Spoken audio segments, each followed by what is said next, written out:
Hello বন্ধুরা, আজকে আমরা এসেছি নদিয়ার কৃষ্ণনগরে, যার নাম শুনলে সবাই মনে পড়ে যায় এক অদ্ভুত মিষ্টির নাম, অধর সরপুরিয়া।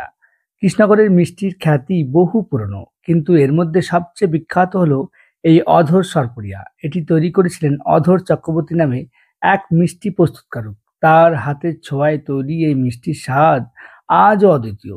কিন্তু এই মিষ্টির নাম হয়েছে তার নামের, অধর সরপুরিয়া।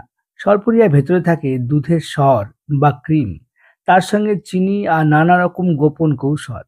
দেখতে অনেকটা ছোট বালিশের মতো, আর খেতে একেবারে মুখে গলে যায়। এক কামড় দিলেই দুধের মিষ্টি সুবাস ভরে ওঠে জিভে। অনেকে বলে থাকেন কৃষ্ণনগরে গিয়ে যদি সরপুরিয়া না খাওয়া হয়, তবে ভ্রমণটাই অসম্পূর্ণ থেকে যায়। এখানকার দোকানগুলিতে এখনো ঐতিহ্য মেনে তৈরি হয় এই মিষ্টি, আর দূর দূরান্ত থেকে মানুষ আসে এর স্বাদ দিতে।